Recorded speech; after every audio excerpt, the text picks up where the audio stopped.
I just love that definition because it summarizes what must be happening in a marriage. You are on a journey towards becoming one. This is what we must dispel as marriage coaches. You don't have the marriage that you dream of in a single day, like overnight. It doesn't come overnight. It's a process that you're intentional about it, to say, this is what I want. Because I've seen that most people are frustrated when they don't get the marriage that they want immediately, just like that. I know we're living in a microwave generation where we want things instantly. You've got to work on that marriage. Be patient with yourself. Be patient with your spouse. Things will get better. Don't give up at the appearance of just one small problem and you quickly want to run away. We always joke and say, what are you going to do? So it's very important for you to see it as a lifelong learning process. It's a process. It's not just an event that will happen, but it is a process. So marriage is the process of becoming one. The goal is that you are going to become one eventually. So it is a process. You've got to start from somewhere. Remember, the first steps matter. You've got to step out there and make a decision and say, you know what, let's enjoy our marriages. Let's work on it. I know we're going through some tough times. I know we've got these differences. We've got different backgrounds and all that. But let's work on it step by step, line upon line, precept upon precept. We'll get there. So there's a process that is involved. There's a process. So marriage is the process of becoming one. Becoming one. Aligning yourselves. We have different styles, different financial styles, different financial attitudes. But we need to be very intentional about aligning those styles so that at the end of the day, whoever sees us will be seeing one person instead of two people. Aligning even our visions.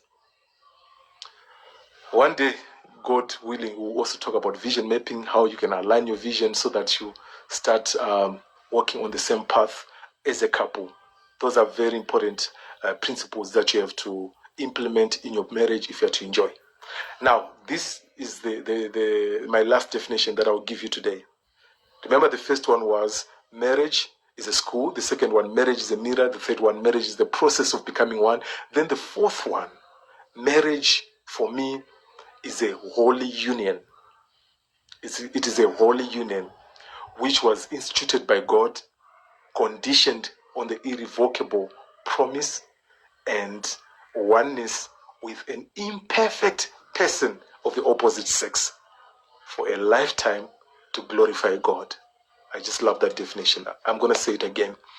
Marriage covenant, by definition, is a holy union which was instituted by God, conditioned on the irrevocable promise and oneness with an imperfect person of the opposite sex for a lifetime to glorify God. Make it your vision. Make it your passion to glorify God with your marriage. I believe that every marriage is a mission. There's a reason why God has put you together as a couple. Identify that mission and pursue that mission. Identify that purpose and pursue it. For some of us, we come from families where marriage is just something else. People don't live in marriage. We come from that. For some of us, we come from polygamous backgrounds where our fathers had 5, 6 wives. For some of us, we come from backgrounds where abuse, physical abuse, was the order of the day in our families of origin. So make it your purpose as you get married. Because if there's no purpose, trust me, you're just like a couple that is heading nowhere. But when you have a bigger picture before you and you say, this is what we want to do, this is our purpose, we want to become a role model even for our young brothers, young sisters that are looking up to us. Make that your purpose. Very, very, very important. So for us, for Glory, my wife and I, this is what drives us. We want to have the best marriage and we want to enjoy our marriage. We want to make our marriage the last marriage We are not in this with, you know, with the plan B. There are some people that actually get married and they have a plan B in place. Say if it doesn't work, then I can try plan B. But as long as you have a plan B, you will not enjoy your marriage. You move on to plan B and you still move on again to plan C, to plan D. You will not rest. So it's very important to be intentional about the kind of marriage that you want and begin pursuit. Begin to live that kind of a marriage. So, wow, that's it for today. That's it for today. I'm not sure if we have questions here. Please let me see your questions. Maybe I can answer one or two. Okay, no, book course says it sounds like it's a lot of work. Yes, I will not let you know. Marriage is hard work. You've got to roll up your sleeves and work on it. But trust me, you see the results. You enjoy your marriage. For most people, it's a lot of work the first few years or few months of their marriage. But after that, you begin to enjoy. Because marriage is about principles. If you apply the principles, you enjoy your marriage. It's a lot of work, yes, but it's no goneka and you enjoy marriage. Is there another one there? Let me see if there's another question.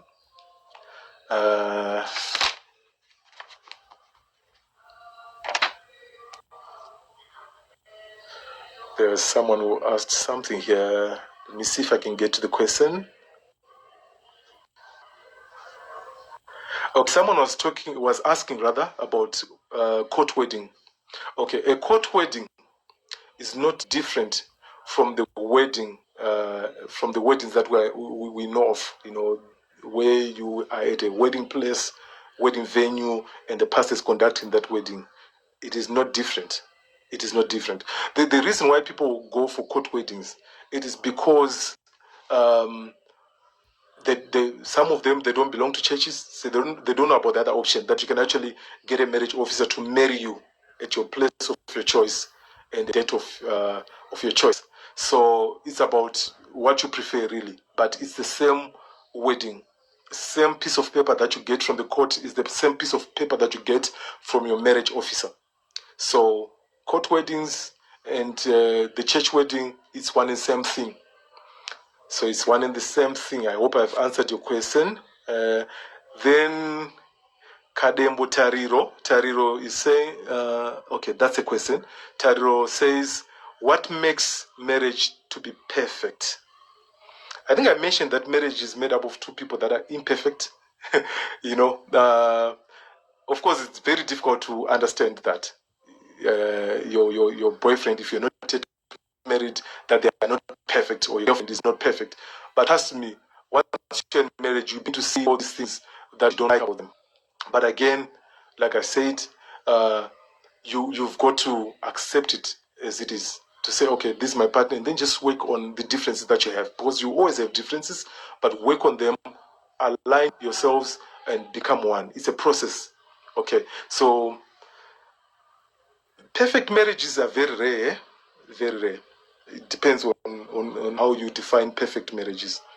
If you are saying that perfect marriages are those kind of marriages where people don't argue, those are very rare. People argue, but you must have principles that then guide you on how to resolve your matters. Okay, so you may not have a 100% perfect marriage, but as long as you have principles that actually help you, that guide you in terms of resolving your conflicts or managing your conflicts, that will help. Then Tariro, you also asked if there are any benefits to marriage. Yes, lots of them, lots of them. The Bible says that can two work together unless they've agreed. So when you're in marriage and you're in agreement with someone, it means that you stand a better chance of actually making it to life. That's why the Bible says that when two of you come together and pray, whatever you pray for, God will give it to you. When two people come together and pray, because there are times when you're praying and you're praying on your own, you find that that prayer is not as powerful as the prayer of agreement, the prayer where two people come together and pray concerning a matter. So that's one benefit that you can derive from marriage. You can actually achieve more. And the Bible also says that one can chase 1,000, but two will chase 10,000. You can actually achieve more. Maybe an example that will actually help you, Tariro. Before I got married, I think in my room I just had a pan a pot, and just a single bed. But a few months after marriage, all these things started coming in. I'd, you know, lots of pots, lots of plates, okay? Because these things, some of them, they only come once there's a system in place, once the structure in place. So marriage then provides a structure upon which the blessing of God can then rest on, can come and habitate that structure. So marriage is a blessing, is a structure, just like family, because God blesses the family, God blesses the marriage. So when you are married, you have that structure now that you've set up, and that then allows the blessing of God to kick in your life. Let me see if we have another question down here. Okay, this is Brian. Does this lot of work begin muchiri mukomana nemusikana, or it has to start mave mumba? But this lot of work, by this lot of work, does it exclude exes from the past? Yes. You've got to, there's a way that you deal with in terms of dealing with the past. There's a way that you deal with the exes that you actually have to discuss with whoever will be conducting your premarital counseling, premarital coaches. If you still have ex issues, please talk to your premarital coach. Yes, the work begins while muchiri mukomana nemusikana. I believe that premarital coaching is very, very important, because in premarital coaching, you're going to learn what is marriage, you're going to learn roles and responsibilities, you're going to learn communication, you're going to learn how to resolve, how to manage conflict, you're going to learn how to manage finances, how to manage in-laws, how to, you know, how to do things, basically how to manage expectations. So it's very important for you to go through marital coaching and learn as much as you can before you take this giant leap into marriage. So Brian, learning before is very important. Work on your marriage, work on your relationship well before the wedding itself, so that if it doesn't work out, you can break up. Remember, God has divorce, but breakups are permissible. If you're not yet married and you don't like what you see, and you've seen many red flags, it's time for you to call it quits. Okay, this one says, is there a difference between church or court wedding and lobola? Won't I be married if we have just only lobola? Yes, you can be married soon after your lobola, but just try. This is our advice to you. Try to get your pastor to actually solemnize and just maybe bring the two of you together, and your witnesses or your parents, then make you exchange vows, pray over you. We've actually done that for many people. In fact, now it's a growing trend